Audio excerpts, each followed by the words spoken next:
एक दिन सुबह जब सूरज निकल रहा था, सोनू ने अपने छोटे बैग में कुछ खाने पीने का सामान रखा और चुपचाप घर से निकल पड़ा।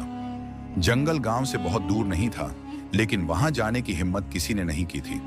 रास्ते में उसे नीलू खरगोश मिला। नीलू बहुत प्यारा और चंचल खरगोश था। वह सोनू को देखकर बोला, अरे सोनू, तुम कहां जा रहे हो? सोनू ने कहा, मैं जादुई जंगल की सच्चाई जानना चाहता हूं, क्या तुम मेरे साथ चलोगे? नीलू पहले तो थोड़ा डर गया, लेकिन फिर उसने हिम्मत जुटाई और सोनू के साथ चल पड़ा।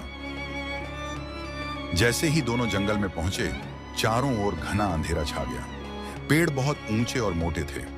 अजीब अजीब आवाजें आ रही थीं, लेकिन सोनू और नीलू ने हिम्मत नहीं हारी और आगे बढ़ते रहे। थोड़ी दूर चलने के बाद उन्होंने एक विशाल पेड़ देखा जो चमक रहा था।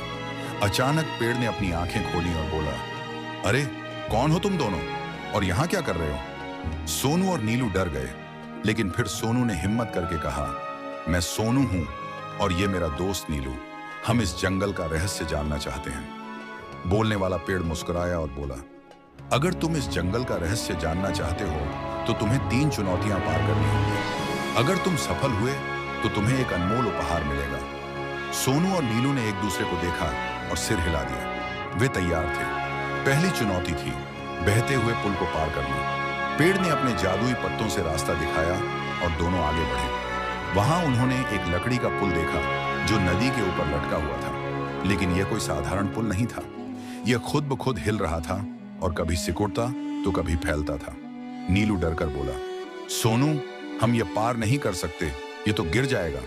सोनू ने सोचा और फिर कहा, हमें धैर्य से और ध्यान से चलना होगा। अगर हम घबराए तो गिर सकते हैं। सोनू ने नीलू को अपने कंधे पर बैठा लिया और धीरे धीरे आगे बढ़ा। जब पुल हिलता तो वह रुक जाता। धीरे धीरे वे पार पहुंच गए। जैसे ही वे दूसरी तरफ पहुंचे, पुल गायब हो गया। अब उनके सामने एक बड़ा पत्थर का दरवाजा था। उस पर एक लिखावट थी, अगर इस दरवाजे को पार करना है तो मेरी पहेली का सही उत्तर दो। फिर अचानक दरवाजे से आवाज आई, मुझे बिना देखे भी लोग महसूस कर सकते हैं। मैं हल्की भी हो सकती हूँ और तेज भी। बताओ मैं कौन हूं? नीलू सोच में पड़ गया। सोनू ने भी सोचा और फिर अचानक बोला, हवा।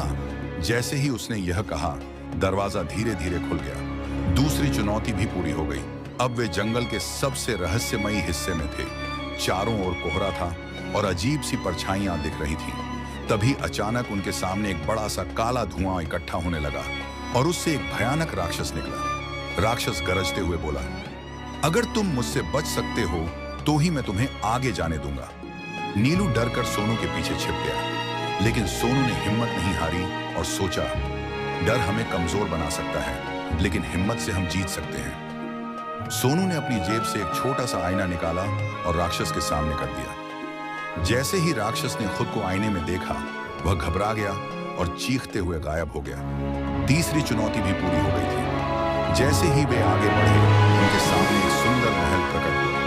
वहां एक चमचमाता खजाना रखा था, लेकिन यह सोने चांदी का खजाना नहीं था, बल्कि ज्ञान और अच्छाई का खजाना था। एक आवाज आई, सोनू, तुमने अपनी बुद्धि, साहस और सच्चाई से ये तीनों चुनौतियां पार की, इसलिए यह खजाना तुम्हारा है। सोनू ने देखा कि वह खजाना एक जादुई किताब थी, जिसमें ढेर सारी अद्भुत कहानियां और ज्ञान था।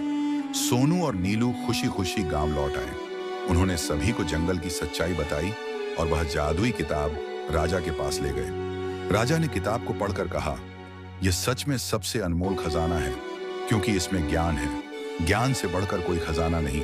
इसके बाद राजा ने जंगल को संरक्षित करने का आदेश दिया और गांव के बच्चों को पढ़ने और सीखने के लिए प्रेरित किया।